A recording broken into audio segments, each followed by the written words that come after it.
जनमत की पुकार में आपका स्वागत है। दरभंगा में राहुल गांधी और पुलिस के बीच धक्का मुक्की, जबरन पहुंचे छात्रावास। कांग्रेस सांसद राहुल गांधी के बिहार दौरे को लेकर लगातार बवाल देखने को मिल रहा है। दरअसल राहुल गांधी के दरभंगा दौरे को लेकर बुधवार से ही आयोजकों और प्रशासन के बीच चल रहे तनाव के बाद आज गुरुवार को भी बवाल मचा रहा। प्रशासन ने राहुल गांधी को अंबेडकर छात्रावास में कार्यक्रम करने की अनुमति नहीं दी थी। इसके बाद भी राहुल गांधी पैदल ही छात्रावास पहुंचे और पुलिस के साथ धक्का मुक्की के बावजूद भी छात्रों को संबोधित किया। राहुल गांधी ने कहा कि प्रशासन के लोग और एनडीए की सरकार मुझे यहाँ नहीं आने देना चाहती थी, लेकिन जब तक मेरे पास आप लोगों का साथ है मुझे कोई नहीं रोक सकता है। वहीं राहुल गांधी ने कहा कि मुझे पता कि इस छात्रावास में दलित छात्रों के साथ है कैसा सलूक होता है। जैसे ही बिहार में हमारी सरकार बनेगी सब कुछ ठीक कर देंगे। दलित छात्रों के साथ कोई गलत नहीं कर पाएगा। राहुल गांधी ने कहा कि मैंने कहा था कि केंद्र सरकार को जातीय जनगणना करानी पड़ेगी और देखिए आखिरकार केंद्र की सरकार ने हम लोगों की बात मान ली। अब जातीय जनगणना पूरे देश में होगी। काफी देर तक गाड़ी में बैठे रहे राहुल गांधी। दरअसल प्रशासन बार बार कांग्रेस कार्यकर्ताओं से टाउन हॉल में कार्यक्रम कराने की बात कर रही थी, लेकिन कांग्रेस कार्यकर्ता मानने को तैयार नहीं थे और अंबेडकर छात्रावास में कार्यक्रम कराने की जीत पर अड़े थे। वहीं इसी बीच राहुल गांधी जैसे ही दरभंगा पहुंचे, समर्थकों का जोश और अधिक बढ़ गया। कांग्रेस कार्यकर्ता अंबेडकर छात्रावास में ही कार्यक्रम कराने की जिद करते रहे। इस दौरान पुलिस ने राहुल गांधी और समर्थकों को काफी देर तक रोके रखा। राहुल गांधी कुछ देर तो कार्यक्रम स्थल से पहले अपनी गाड़ी में ही बैठे रहे, लेकिन प्रशासन से अनुमति नहीं मिलने के बाद राहुल गांधी अपनी गाड़ी से निकलकर पैदल ही अंबेडकर छात्रावास की ओर चल पड़े। आखिरकार राहुल गांधी ने प्रशासन की बिना अनुमति के छात्रावास परिसर पहुंचे और छात्रों को संबोधित किया। जानकारी के अनुसार राहुल गांधी पुलिस प्रशासन के रोकने के बाद भी लगातार नाकबंदी होते हुए छात्रावास तक पहुंचे। हालांकि पुलिस और प्रशासन के लोग उनके पीछे पीछे चलते हुए उन्हें रोकने की कोशिश करती रही, लेकिन राहुल गांधी मानने को तैयार नहीं थे। इस दौरान से प्रशासन के साथ उनकी धक्का मुक्की भी हुई। अब ऐसे में देखना यह होगा कि क्या जिला प्रशासन के आदेश की अवहेलना कर अंबेडकर हॉस्टल में कार्यक्रम कराने को लेकर कांग्रेस या राहुल गांधी पर कोई एक्शन भी लिया जाता है कि नहीं। बता दें, कार्यक्रम स्थल से राहुल गांधी के निकलने के तुरंत बाद ही वहां से कांग्रेस के समर्थक भी बाहर निकल गए। दरअसल प्रशासन बार बार कांग्रेस कार्यकर्ताओं से टाउन हॉल में कार्यक्रम कराने की बात कर रही थी, लेकिन कांग्रेस कार्यकर्ता मानने को तैयार नहीं थे और अंबेडकर छात्रावास में कार्यक्रम कराने की जीत पर अड़े थे। वहीं इसी बीच राहुल गांधी जैसे ही दरभंगा पहुंचे, समर्थकों का जोश और अधिक बढ़ गया। कांग्रेस कार्यकर्ता अंबेडकर छात्रावास में ही कार्यक्रम कराने की जिद करते रहे। इस दौरान पुलिस ने राहुल गांधी और समर्थकों को काफी देर तक रोके रखा। राहुल गांधी कुछ देर तो कार्यक्रम स्थल से पहले अपनी गाड़ी में ही बैठे रहे, लेकिन प्रशासन से अनुमति नहीं मिलने के बाद राहुल गांधी अपनी गाड़ी से निकलकर पैदल ही अंबेडकर छात्रावास की ओर चल पड़े। आखिरकार राहुल गांधी ने प्रशासन की बिना अनुमति के छात्रावास परिसर पहुंचे और छात्रों को संबोधित किया। आगे आप राहुल गांधी को सुनिए।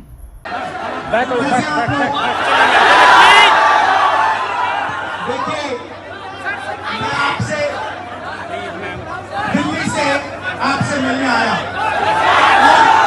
और मेरा लक्ष्य सिर्फ ये था कि मैं आपसे बात करूं, थोड़ा विचार चाहिए, मैं आपसे बात करूं, जो मेरे दिल में है मैं आपको कह दूं और जो आपके दिल में है वो आप मुझे कह दो।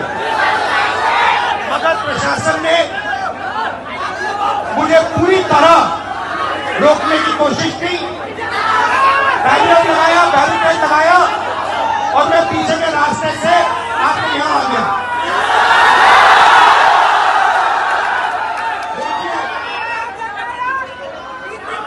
दलित, पिछड़ा वर्ग, अति पिछड़ा वर्ग, आदिवासी वर्ग, आपके खिलाफ इस देश में 24 घंटा अत्याचार होता है।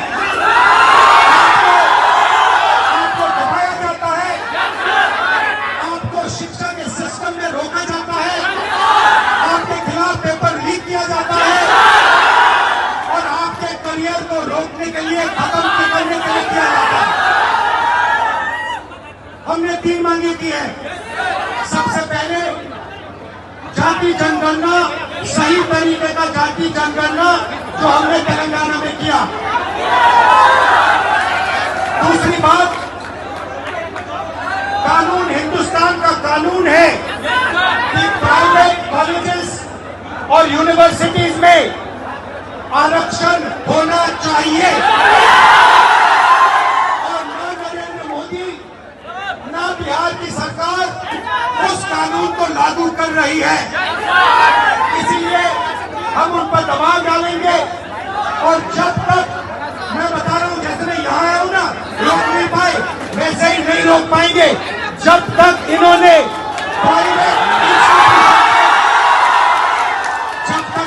प्राइवेट इंस्टीट्यूशन में रिजर्वेशन नहीं किया, तब तक हम आगे बढ़ते जाएंगे। आप 90% हो, अपनी स्ट्रेंथ समझो। आपको भटकाकर, डराकर, दबाकर, आपके ध्यान के कोई इधर उधर करके आपको रोका जाता है। इस देश में आपके लिए कोई जगह नहीं है। 90% के लिए इस देश में कोई रास्ता नहीं है। एजुकेशन सिस्टम के मालिकों को देखो, मेडिकल सिस्टम के मालिकों को देखो, आपके लोग कितने जीरो, मगर मनरेगा की लिस्ट निकालो, आपके लोगों से भरी हुई है। मजदूरों की लिस्ट निकालो, आपके लोगों से भरी हुई है। सारे के सारे कॉन्ट्रैक्ट, सारा का सारा धन 5-10% के हाथ में जाता है। और 3 मांगे हैं। पहली मांग जाति जनगणना, दूसरी मांग प्राइवेट इंस्टीट्यूशन में, प्राइवेट स्कूल और कॉलेजेस में रिजर्वेशन, अति पिछड़ा का, ओबीसी का, दलित का, आदिवासी का।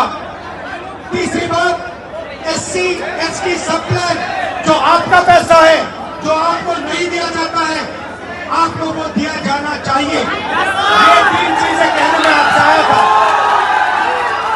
ये बात समझिए, आप एक बात समझिए, बिहार की पुलिस ने अभी मुझे रोकने की कोशिश की, रोक नहीं पाई। पता है क्यों नहीं रोक पाई? नहीं, इसलिए नहीं रोक पाई क्योंकि आपकी शक्ति मेरे पीछे है। आपकी शक्ति मेरे पीछे है, इसलिए कोई, दुनिया की कोई शक्ति उसको रोक नहीं सकती है।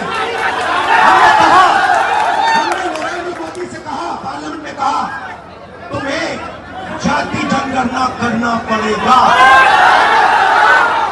हमने उससे कहा कि तुम्हें संविधान को यहां माथे पर लगाना पड़ेगा। नरेंद्र मोदी जी ने आपके दबाव से डर कर जाति जनगणना हिंदुस्तान में घोषित किया। और जो 90% हिंदुस्तान की गरीब आबादी है, अति पिछड़ा, दलित, आदिवासी, माइनॉरिटी, ये इन सब के खिलाफ है। ये अदानी अंबानी की सरकार है, ये आपकी सरकार नहीं है। आपने इतने प्यार से मेरी बात सुनी, इसके लिए आप सबको दिल से बहुत बहुत धन्यवाद। मैं जानता हूँ SC ST अति पिछड़ा हॉस्टल में क्या होता है। मैं आपको गारंटी देता हूँ, जैसे ही हिंदुस्तान में सरकार आएगी, जैसे ही बिहार में हमारी सरकार आएगी, हम ये सारा का सारा बदल देंगे और आपके लिए जो होना चाहिए वो कर देंगे। अगर आपने हमारा अभी तक चैनल सब्सक्राइब नहीं किया है तो कृपया चैनल सब्सक्राइब कर लें, लाइक करें, शेयर करें, कमेंट करें। तो मिलते हैं फिर किसी और खबरों के साथ। नमस्कार।